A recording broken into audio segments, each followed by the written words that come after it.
Hello बच्चों, let's read the question. So in this question, a vessel of frequency 540 Hz moves in a circular of the radius of 60 centimeter at an angular speed of 20 radian per second. What are the lowest, हमारे को पूछा गया है कि lowest and highest frequency heard by the listener at a long distance away at rest with respect to center of the circle. तो सबसे पहले हम इसका की कॉन्सेप्ट देखते हैं. अब देखिए इसका की कॉन्सेप्ट क्या होगा. मान लो एक सर्कल है. ठीक है.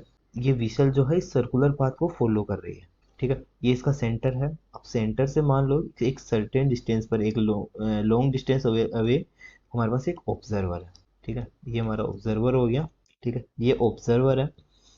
अब यहाँ से जो विशल है, ठीक है, कुछ हमारी इस तरीके से इसके पाथ पर फॉलो करेगी तो इसकी पोजीशन क्या होगी, बार बार चेंज होती जाएगी.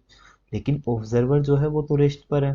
तो अगर हमारे पास मान लो ऑब्जर्वर या रिसीवर में से कोई भी एक चीज, ठीक है, रेस्ट पर हो या दोनों में से कोई भी एक चीज मोशन में होती है. ठीक है. उस कंडीशन में क्या होता है, डॉपलर इफेक्ट होता है. डॉपलर इफेक्ट में क्या होता है, देखिए ऑब्जर्वर है, सोर्स से साउंड प्रोड्यूस करेगा और उसकी पोजीशन बार बार चेंज हो रही है. ठीक है. तो इसमें जो ऑब्जर्वर को जो विजुअल यानी कि साउंड सुनाई देगा वो कैसा होगा, अलग अलग होगा, अलग अलग फ्रीक्वेंसी का सुनाई देगा. अगर वो इस पोजीशन पे होगा तो अलग सुनाई देगा, इस पोजीशन पे होगा तो अलग देगा. तो इस तरीके से अलग अलग पोजीशन पे अलग अलग फ्रीक्वेंसी का साउंड सुनाई देगा. तो इसका कॉन्सेप्ट क्या हो जाएगा, डॉपलर इफेक्ट. Doppler effect. ठीक है. अब डॉपलर इफेक्ट में उसको फ्रीक्वेंसी जो है वो अलग अलग सुनाई दे रही है, तो उसकी फ्रीक्वेंसी निकालने का फॉर्मूला होता है एफ नॉट. जो फ्रीक्वेंसी ऑब्जर्वर को सुनाई देगी, ठीक है, वो क्या हो जाएगी, वेलोसिटी ऑफ मीडियम. ठीक है. अब देखिए हमारे को यहाँ पर अगर बात करें वेलोसिटी ऑफ ऑब्जर्वर, ये हमारी जीरो हो जाएगी. अब वेलोसिटी ऑफ सोर्स, ठीक है. अब देखिए वेलोसिटी ऑफ सोर्स का क्या कॉन्सेप्ट है. मान लो जो वेलोसिटी ऑफ सोर्स है हमारी, ठीक है, उसका हम कौन सा कंपोनेंट यहाँ पर लेते हैं. मान लो अगर वो इस पोजीशन पे है तो इसकी वेलोसिटी ऊपर की डायरेक्शन में होगी. ठीक है. तो हम इसका ओ लाइन इस पॉइंट से, अगर हम इसको ओ पॉइंट को मिलाते हैं तो इसके जो ओ डायरेक्शन में, यानी कि जो हमारा ऑब्जर्वर है उसकी डायरेक्शन में इसका कंपोनेंट हम निकालेंगे. ठीक है. तो इस पोजीशन पे तो ये हमारे को जीरो मिलेगा. ठीक है. तो हमारे को कौन कौन सी पोजीशन पे लोवेस्ट और हाईएस्ट फ्रीक्वेंसीज फाइंड करनी है. तो लोवेस्ट कब मिलेगी, या तो वी एस हमारे पास क्या हो, ज़ीरो हो, या फिर नेगेटिव हो. सॉरी, वी एस हमारे को मैक्सिमम मिलना चाहिए.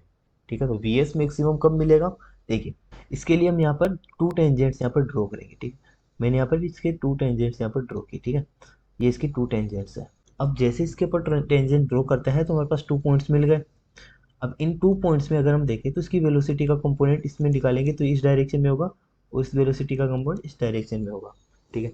अब प्लस और माइनस का क्या कॉन्सेप्ट है, जब ऑब्जर्वर रिसीवर के पास आता है तो प्लस यूज करते हैं और दूर जाता है तो नेगेटिव यूज करते हैं. ठीक है. अब यहाँ पर ये दूर जा रहा है तो हम यहाँ पे कौन सा साइन यूज करेंगे, पर हम पॉजिटिव साइन यूज करेंगे. तो वी मैक्सिमम फर्स्ट केस में हमारे को लोवेस्ट फाइंड करना है. तो लोवेस्ट के लिए फर्स्ट ऑफ चीज वी एस हमारा जो है वो पॉजिटिव होना चाहिए. वी एस पॉजिटिव होगा तो ही तो हमारे को मैक्सिमम मिलेगी. ठीक है. तो एफ नोट हमारे को फाइंड करना है. तो यहाँ पर तो देखिए इस पॉइंट पे 2 पॉइंट्स हमारे पास है, जब इसके पास आ रहा है तो वेलोसिटी हमारे को मैक्सिमम मिल रही है. ठीक है. इस पॉइंट पे, इस पॉइंट पे. लेकिन अगर हम यहाँ पे बात करें तो ये तो नेगेटिव हो जाएगा और ये हमारा पॉजिटिव हो जाएगा क्योंकि इस डायरेक्शन में. ठीक है. तो F naught is equal to V divide by, ठीक है, V divide by V plus velocity of source और ये multiplied by frequency of the observer. ठीक है. तो हमारे को यहाँ पर वी एस की जरूरत पड़ेगी. सो वेलोसिटी ऑफ सोर्स क्या हो जाएगा, वेलोसिटी ऑफ सोर्स हम यहाँ पर फाइंड करेंगे. सो वेलोसिटी ऑफ सोर्स कैसे निकालते हैं, देखिए हमारे को 60 सेंटीमीटर सर्कल की रेडियस है, उसकी एंगुलर स्पीड गिवन है. ठीक है. तो इसकी वेलोसिटी कितनी होगी, ठीक है, वेलोसिटी ऑफ सोर्स वो हमारी हो जाएगी ओमेगा आर. ठीक है. तो ओमेगा कितना है, 20 multiplied R, radius 0.6 centimetre, 60 centimetre है तो 0.6 मीटर हो जाएगी. ठीक है. तो यहाँ से कितनी आ जाएगी, 12 मीटर पर सेकेंड. अब हम यहाँ पर वैल्यूज पुट कर देंगे. तो देखिए, ठीक है, तो यहाँ से एफ नॉट, ठीक है, वेलोसिटी ऑफ ऑब्जर्वर मिनिमम हमारे को फाइंड करनी थी फर्स्ट केस में.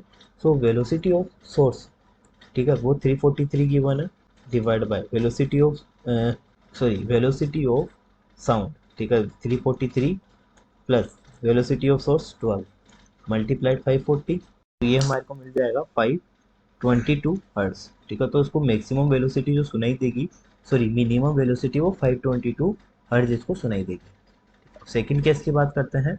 तो सेकंड केस में हमारे को क्या फाइंड करनी है, हाईएस्ट। ठीक है, तो हाईएस्ट हमारे को कब मिलेगी, जब या तो V S velocity of source हमारी क्या हो जाए, जीरो हो जाए। ठीक है, लेकिन सोर्स तो हमारा क्या है, मूवमेंट में है, तो उसकी वेलोसिटी तो जीरो हो नहीं सकती। तो वी एस जो है वो नेगेटिव हो जाए। ठीक है, उसका साइन हम नेगेटिव यूज कर ले। सो एफ नोट हमारे को मैक्सिमम फाइंड करना है, तो फॉर्मूला क्या हो जाएगा, v divide by V minus V S. ये नेगेटिव हो सकता है, ठीक है, तब हमारे पास मैक्सिमम मिलेगी, मल्टीप्लाइड फ्रीक्वेंसी ऑफ सोर्स। तो यहाँ से कितना आ जाएगा, v 343 divide by 343 minus velocity of sound, velocity of source 12 multiply, यहाँ पर ये कितना आ जाएगा। ठीक है, फ्रीक्वेंसी ऑफ साउंड कितनी की हो ना, 540। तो इसको जब सोल्व करेंगे तो हमारे को कितना मिलेगा, 560 हर्ट्स। ठीक है, तो उसको मैक्सिमम जो फ्रिक्वेंसी सुनाई देगी वो 560 हर्ट्स की होगी। ठीक है, और यहाँ पे कितना सुनाई दे रहा था इसको, 520 हर्ट्स। मिनिमम इसकी 520 होगी और हाईएस्ट कितनी होगी, 560 हर्ट्स। तो ये इसका फाइनल आंसर है। Hope you understand this solution. Thank you.